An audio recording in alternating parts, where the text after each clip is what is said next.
Okay, so I'm here to go over a few of the probability stuff. Things are going to start get a little crazy with these units because they are a little bit more complicated, and we're getting back to our counting principles.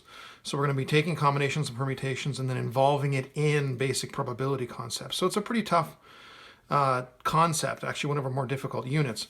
And the rest of our units are really going to require some voice to the actual lessons that go along with it. So I do have notes that have, green and pink highlights to highlight certain features and ideas about what I'm doing, but I will put a voice to this as well. Hopefully that helps those of you guys who are a little bit more auditory and a little bit less visual and have an explanation to go along with or while you're going over the notes. Either way, here we go. Okay, so we're going to start with section 6.1 or 1.1, basic probability concepts. I'm going to be using largely numbers that come from the old textbook, because most of it's derived from the old textbook, and it's a little bit easier. We've had that type of resource all along. They do a really good job with probability in our next two units. So anyway, we'll just stick with that. But anyway, okay, so here we are. Basic probability concepts. Okay, and this is the introduction of probability. The last time you saw probability was likely when you were in grade school. But you do know what basic probability is. It's a number of desired outcomes, whatever you're looking for the probability of, divided by, of course, the number of total possibilities that can exist. And there's different types of probability, and we'll get to that at the end of this lesson. We abbreviate that P bracket A. P, probability. It's a probability function, actually. We're going to be talking about a little bit later on. And then A is the outcome that we're looking for as a success. Okay? So there's a number of successful outcomes, and that's what you see there. Successful outcomes are a number of times A occurs, or a number of ways in which A could occur. And then NS is the universal set. Hopefully you remember that from our set notation that we did when we were doing Venn diagrams and stuff like that. S was the universal set, and NS was the number of elements in the universal set, which of course is everything that can happen. Okay, so that's where we have all outcomes. All right, so it's a little bit of notation. Also to go with this, probability of any event could be between 0 and 1. If someone says there's a 110% probability of something happening, they're lying. It's impossible. There's a 100% probability of something happening. We call that being certain. And of course, there's a 0% probability of it happening. We call that impossible. And you can't be subjective about this because anything could happen. There are probabilities all over the place. Okay, but if someone says the probability of something happening is 0, it will never happen. Like, for example, what's the probability of rolling a 7 on a 6-sided die that has the numbers 1, 2, 3, 4, 5, 6? The probability is 0. What's the probability of rolling a number between 1 and 6 on when you're rolling a 6-sided die? 100%, ignoring that small possibility that the die may actually land not with one of its sides face down or face up, but on one of its edges. Okay, moving further along with that, we have some qualitative explanations in there. So the probability of Mr. Henley having your test marked the next day, it's usually the case, 0, but it's not always going to be that low. And then what's the probability of Henley having your test marked by the end of the semester, unless anything unforeseen happens, and it could be 100%. Okay. Now, in order to do probability, we look at these things called probability experiments. Okay, probability experiments.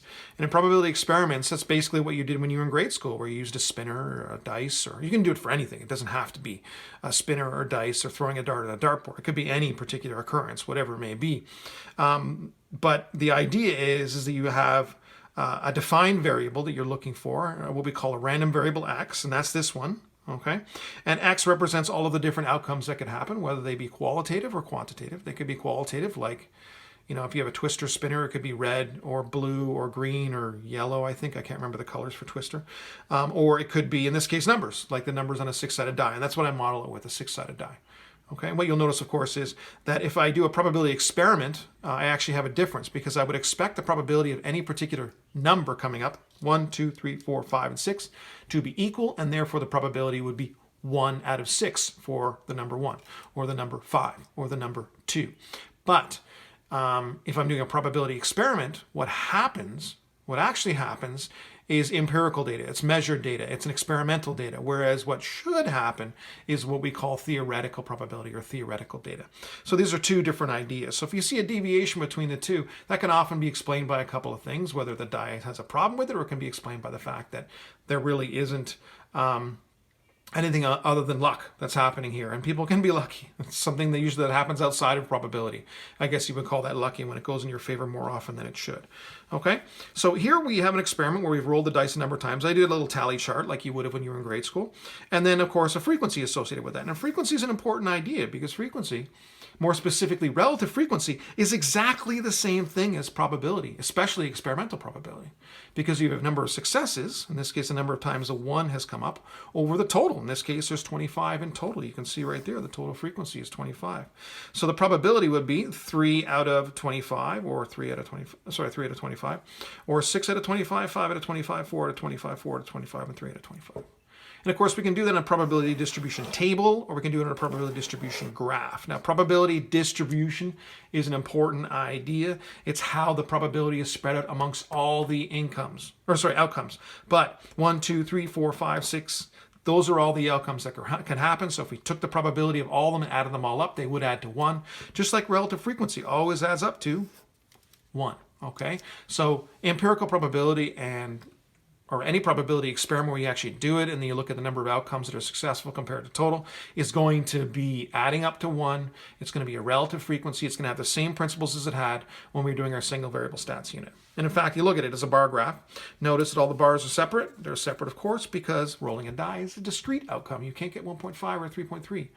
Okay, so we have a discrete outcome. We have the bars separate, and I did a little hand jot there. So hopefully that was okay. Now, this is more focusing on theoretical probability. When we focus on theoretical probability, okay, we can look at dice as well. That's what should happen, or it's expected to happen, rather than what actually does happen.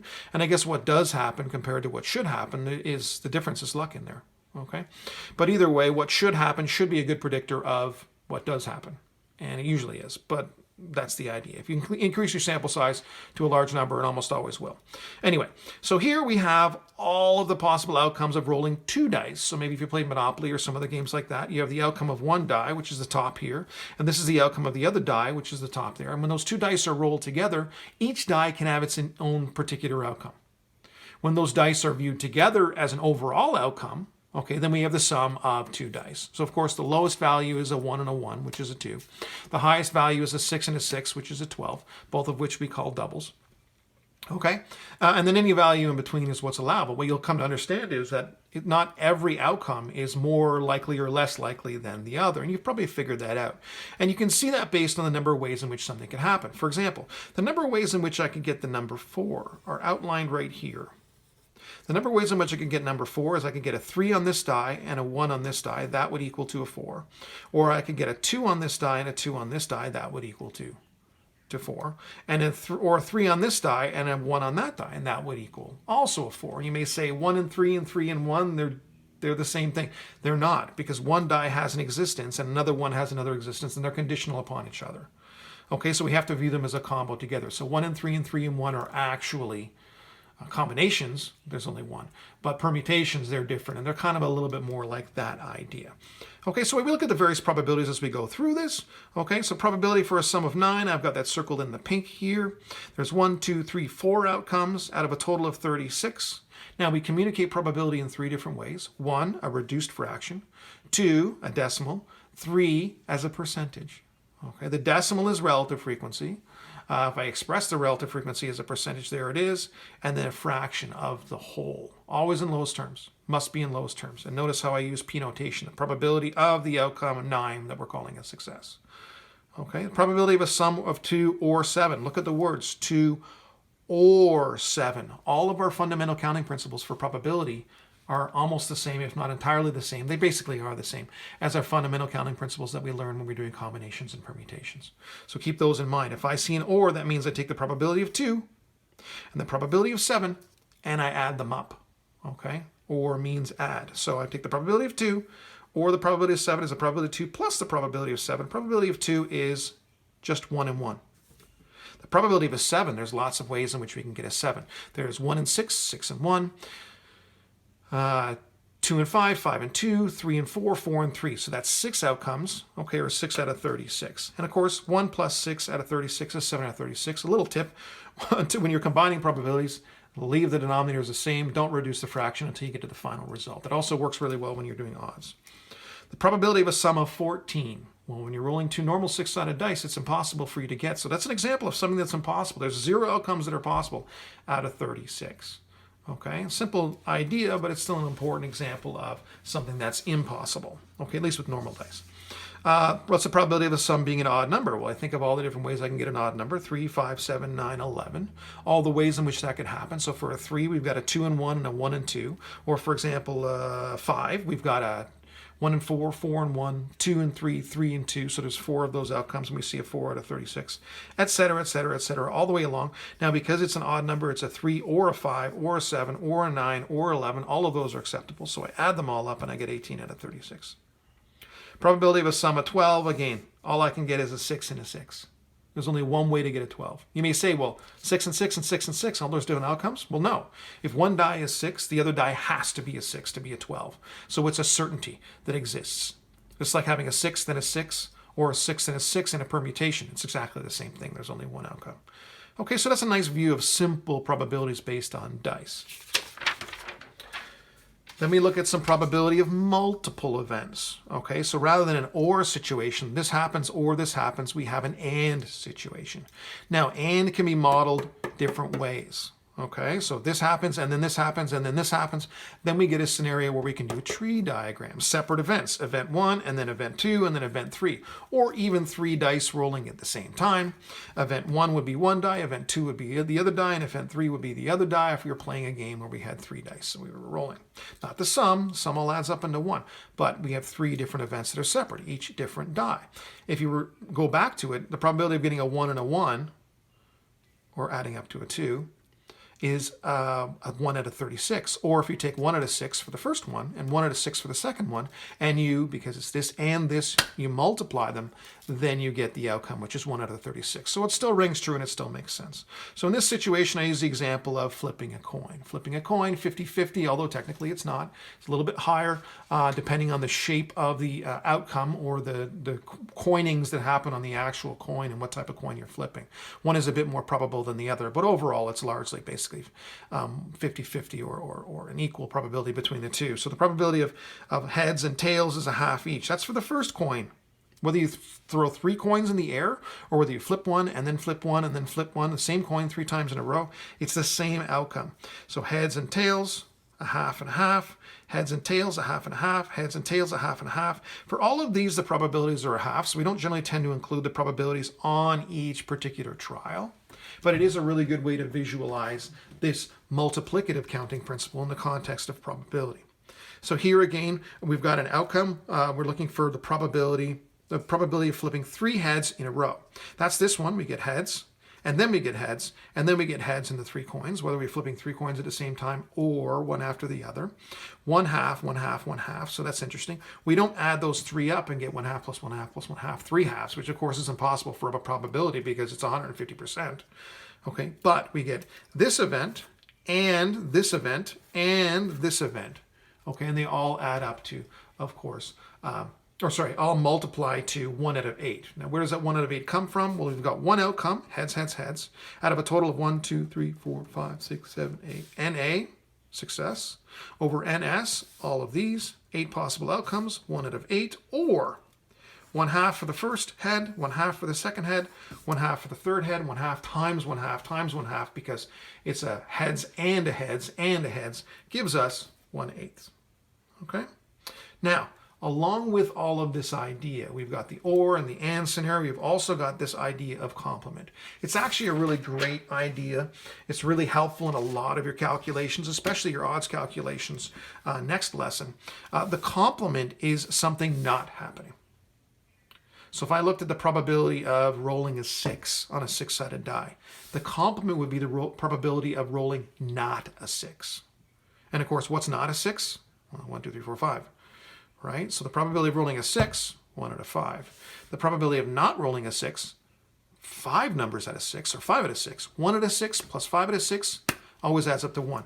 The complement of any outcome and the actual outcome always add up to 1. And that's what this says right here. That any probability and its complement, we use a little primed to represent it as a notation, a little tick mark there, a little, looks like apostrophe. So P at A and P at A primed, the probability of A and the probability of not A, is always equal to 1 because there's nothing else that can happen. We've set up that idea before, and we've done things when we're doing our indirect method. This is kind of the probability version of the indirect method, where we figure out all the possibilities. We subtract what we don't want, and we get what we have. Like, what's the probability of these two people being together? Well, it's 1 minus the probability of them not being together. Or what's the probability of them being not together? It's 1 minus the probability of them being together. Okay, and we did that when we were doing calculations, except we actually did number calculations. Here we're going to be using probabilities. So still the same fundamental counting principles that we saw in our combinations and permutations right at the beginning of the year when you were happy and everybody was healthy and we were sitting in February in our classrooms. Okay, anyway, so the probability of A, an even sum, the probability of A primed would be not even. In this case, defined as odd. Okay, so the probability of an even sum plus the probability of an even primed is equal to the probability of even plus probability of odd, which is 1. Nothing else can happen here. Well, here's an example of how we would do that. Okay, so if event A is rolling doubles with a pair of dice and A primed is not rolling doubles, or the complement not rolling doubles, then prove it, that it adds up to 1. Okay, so that's what I do. P to A, of course, is rolling doubles. So the number of ways in which I can get doubles: 1, 1, 2, 2, 3, 3, 4, 4, 5, 5, 6, 6. 6 out of 36. No problem, no thinking. Okay, technically, if there's 6 out of 36 that's doubles, then everybody else should be not doubles. But we can't count on that. We want to prove it. So what do? Well, first of all odd numbers are not doubles. So the probability of not doubles is going to be your odds. Okay, and that's 18 out of 36, but you can go ahead and do them differently. We've already done them in a previous example, so it doesn't make a difference. Plus, we also have the probability of getting not doubles, but getting even numbers. Okay, so you can get, if you're going to go for doubles as the value or the probability, its complement is not doubles. So how do you not get doubles? Well, you can still get a 4 and not get doubles. You can get a 1 and a 3 and a 3 and a 1. You just can't use the 2 and the 2 because that's used over here.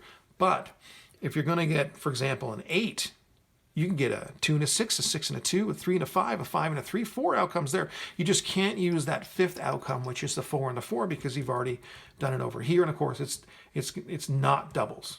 Okay, you can get an 8 and still not get doubles. And so what we do is we add them all up, and I've got them outlined here, and they all add up to 30 out of 36. So if you take your 6 out of 36 and your 30 out of 36, they add up to 1, and they always will if it's done properly. Okay, so that's something you can take to the bank. 3 basic types of probability. We've talked about empirical probability. I've shown you examples, although we won't be doing a lot of simulations. We just don't have time to do it. Theoretical probability, which is what we've just been focusing on the last couple of pages. Not the first page, that's when we did an experimental outcome, but the last couple of pages. And then last but not least, we have subjective probability, where that's probability that's based on assumptions and ideas, often sort of a qualitative analysis, although you could do a quantitative analysis. But if it's too complicated, you may have to do some subjective means of figuring out something. So that's probability. Hopefully that's okay for you guys and me going over the notes, and then I'll go over the next in the next entry. See you.